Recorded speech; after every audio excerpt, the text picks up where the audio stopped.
Hello everyone and welcome to my Soap Twist 24 channel. I hope everyone is having a wonderful day.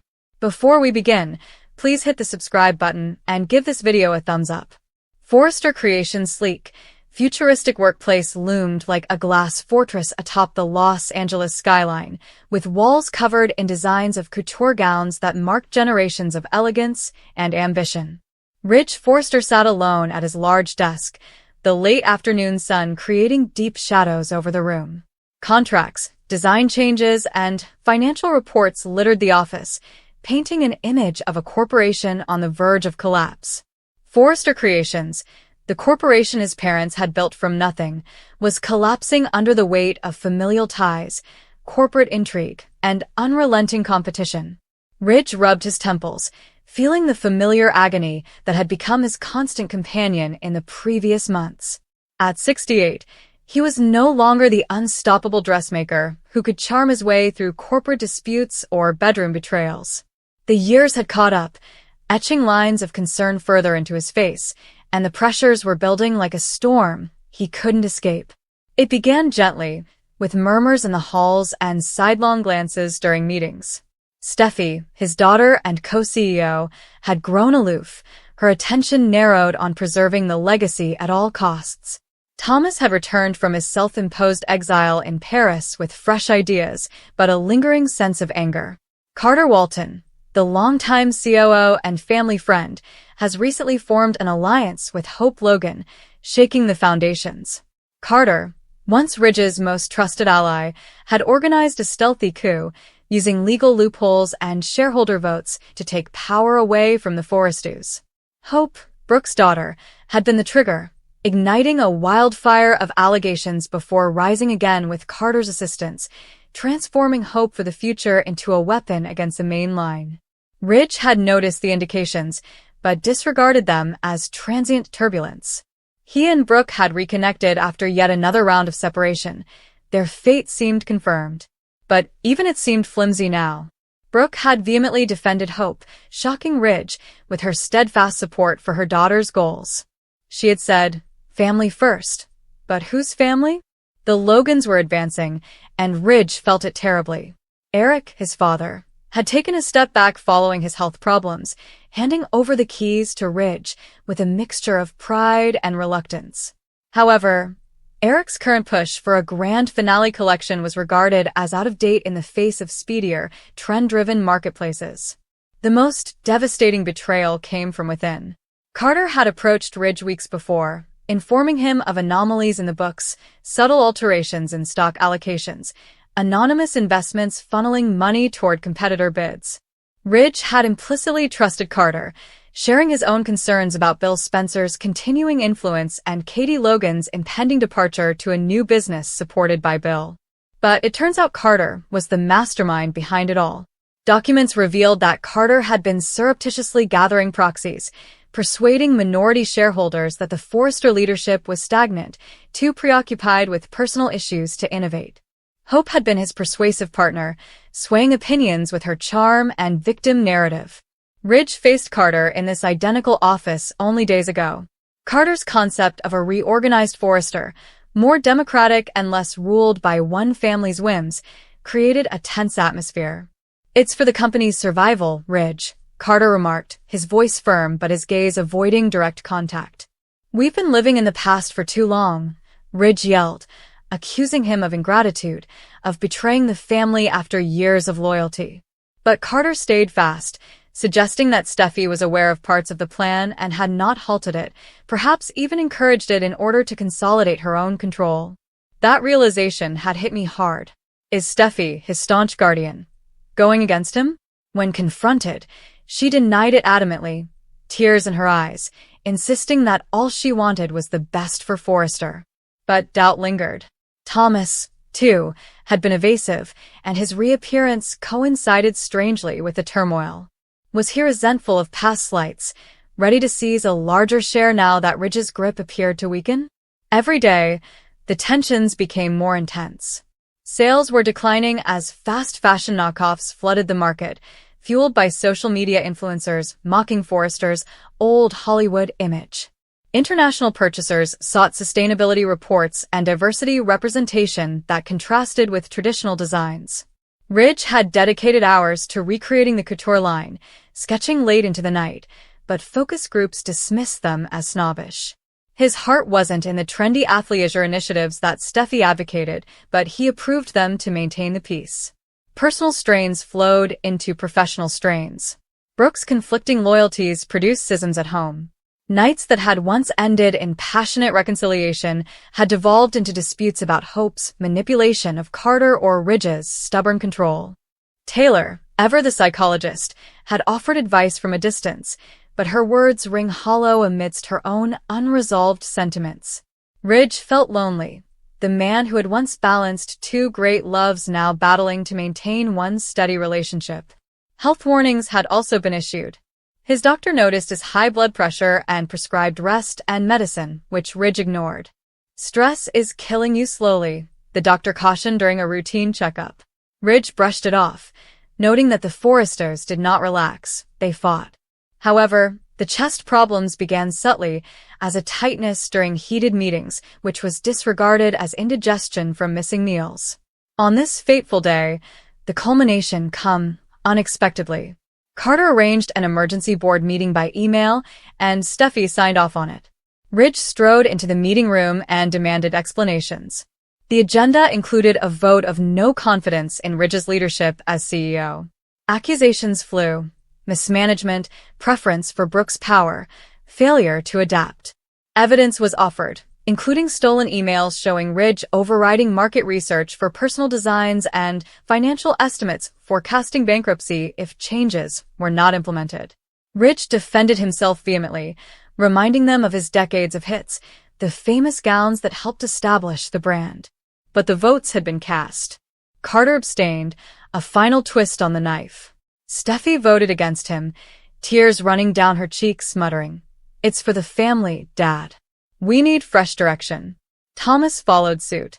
Even Eric, who was virtually connected from home, concurred with the majority, his voice frail. "Son, sometimes we have to let go." He was ousted. The word echoed in Ridge's head as he returned to his office, the door closing like a final judgment. He sunk into his chair, the leather groaning with his weight. Another warning was ignored, and the room spun slightly. He reached for the phone to call Brooke, vent his wrath, or seek solace, but his hand trembled. Betrayal blazed in his chest, hotter than any prior loss.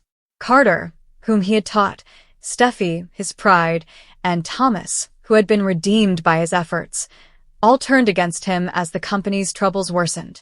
The ache intensified immediately, like a vice clutching his heart. Ridge gasped and clutched his shirt. Childhood in the mansion, drawing with Eric, first kisses with Caroline, the unending pull between Brooke and Taylor, his children's births, and victories on the runways throughout the world all came flooding back. Forrester Creations was his lifeline, and now it has rejected him.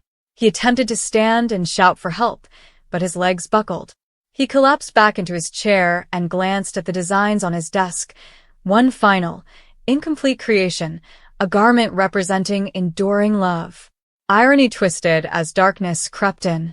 Corporate fights, familial divisions, and persistent demands had triumphed. Ridge Forrester died in the workplace that had served as both his sanctuary and battlefield, surrounded by betrayal. The finding was made hours later, when an assistant knocked on the door and glanced inside. Panic erupted, with calls to 911 and family rushing to the hospital. Unfortunately, it was too late. The autopsy revealed a severe heart attack caused by chronic stress and untreated coronary problems. The Forrester family gathered in shock, guilt mixed with grief. Steffi sobbed, wondering if her vote pushed him over the line. Brooke arrived, in tears, and apologized for her conflicting loyalties. Carter stood silent, sadness etched across his features. Eric, sickly in his bed, lamented the son he'd passed the torch to, only for it to go out. The burial was a spectacle appropriate for a fashion icon, with black clothes from the Forrester archives and eulogies from both rivals and allies. Bill Spencer expressed genuine sorrow while Katie stood by his side in her blossoming business. Hope mourned for the uncle figure who had both supported and disagreed with her. Thomas promised to uphold his father's designs. In the aftermath, Forrester Creations reformed under Steffi's leadership, incorporating Carter's recommendations. Sales improved with new enthusiasm, but the workplace remained a shrine, with Ridge's desk intact and his final sketch framed on the wall. Whispers of what-ifs persisted. If loyalties hadn't broken, if tensions hadn't subsided, if betrayal hadn't struck at the heart. Years later, employees reported a presence in the executive suite late at night, a subtle rustle of paper, as if the dressmaker was watching over his legacy. Ridge Forrester's death signaled the end of an era, a terrible reminder that in the world of high fashion and high stakes, even the bravest hearts may crumble under betrayal and unyielding pressure. The tale spread across Los Angeles society, with headlines screaming of the fashion king's tragic death. Brooke turned inside, putting her anguish into philanthropy. Steffi toughened and drove the organization ahead with brutal efficiency. The betrayals that sparked the crisis faded into corporate history, serving as lessons in the cost of power. However, in quiet moments, family members contemplated the fragility. Ridge had given Forrester everything: love, talent, and soul, and in return, he had been consumed. His workplace, once a hive of creativity, has become a memorial, with the chair where he died maintained as a solemn throne. The Forrester name was passed down through generations, and the designs evolved, but none equaled Ridge's devotion. The man who bridged ancient splendor and modern ambition left a lasting mark, his dying moments a sad reminder of the dangers of governing an empire while dealing with personal turmoil. Ridge died in his office amid betrayal and the rising pressures of operating Forrester B&B. The room where his life ended was once a place of confidence and vision, a glass-walled sanctuary overlooking the city, designed to remind him daily of what he had accomplished. That morning, however, the light was harsh rather than inspirational, reflecting off polished surfaces that appeared cold and accusatory. The walls were covered in framed sketches and photographs documenting decades of achievement, but instead of pride, they evoked a deep ache in him. Each image represented a decision, a sacrifice, and a commitment that had gradually become heavier over time. For years, Ridge had lived at the crossroads of art and commerce, juggling the essence of fashion with the harsh demands of business. Forrester B&B was more than just a business. It was a tribute to his name, family, and identity. Every collection launched under his direction highlighted his own sense of style and unwavering pursuit of perfection. However, excellence came with a price. Investors desired steady growth, competitors circled relentlessly, and the fashion industry moved quicker each year, leaving little time for relaxation or reflection. Ridge had adapted, as he usually had, but the cost of adaptability was becoming apparent. Betrayal had not arrived unexpectedly. It crept in quietly, passing as loyalty and shared ambition. Trusted partners began meeting privately without him, their smiles unaffected but their eyes calculating. Financial reports became more sophisticated, and decisions were delivered to him as fait accompli rather than conversations. Ridge saw the shift but disregarded it at first, telling himself that pressure caused everyone to behave differently. After all, he had always believed that transparency and trust were the cornerstones of Forrester B&B, so questioning that notion felt like questioning himself. There was an unusual silence in the office that day. Phones that used to ring constantly now appeared to wait, as if expecting something. Ridge sat behind his desk, reading documents that blended together, numbers and predictions forming a maze with no apparent way out. He saw tiny but major differences that he had never seen previously. Accounts were diverted, permissions were signed in his name that he did not recall receiving, and decisions were based on hurry rather than strategy. Each revelation tightened a knot in his chest, a physical manifestation of the mistrust he'd worked so hard to overcome. As he glanced at the papers, memories came flooding back. He recalled the early days, working late into the night with a tiny staff motivated by passion rather than profit. They had argued, laughed, and fantasized together, convinced that success would result in freedom. Back then, weariness felt both transitory and invigorating. Now, weariness was a daily friend, following him home and greeting him every morning.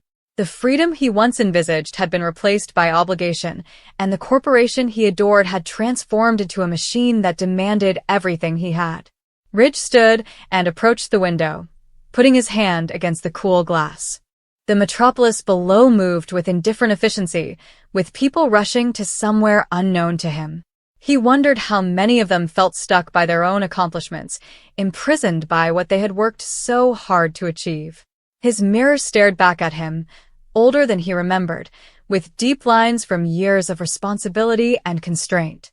Looking back, he could barely recognize the man, a leader adored by others, but increasingly secluded within himself.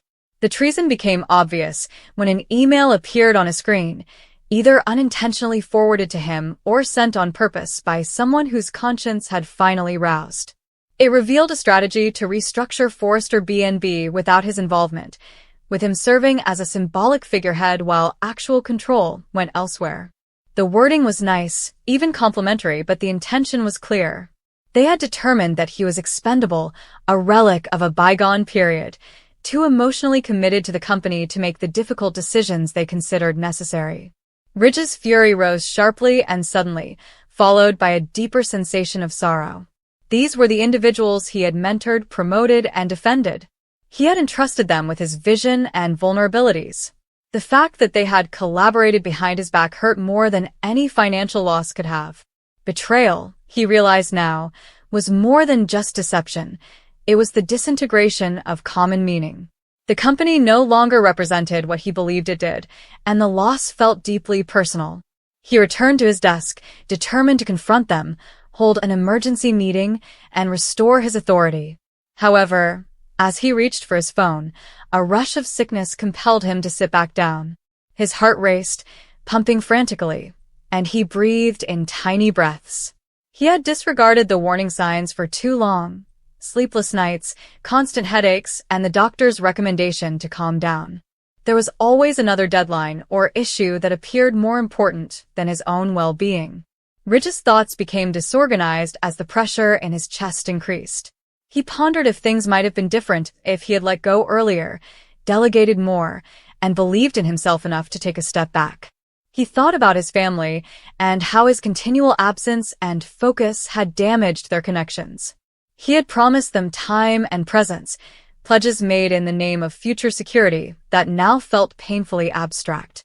Regret manifested itself in the form of a sequence of short, piercing realizations rather than one overwhelming sensation. The office door remained shut, and no one observed his misery. Outside, colleagues went about their business, oblivious that the man who had built their careers was battling for his own. Ridge attempted to stand again, but his legs felt weak and unresponsive.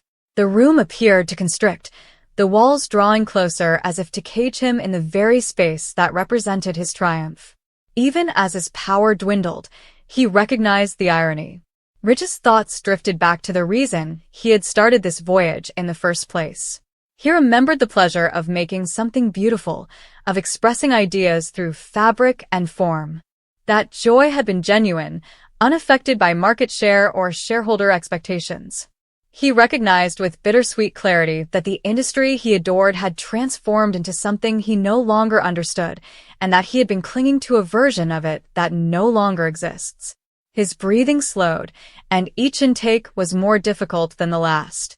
The records on his desk were strewn, mute testimonies to years of pressure and compromise.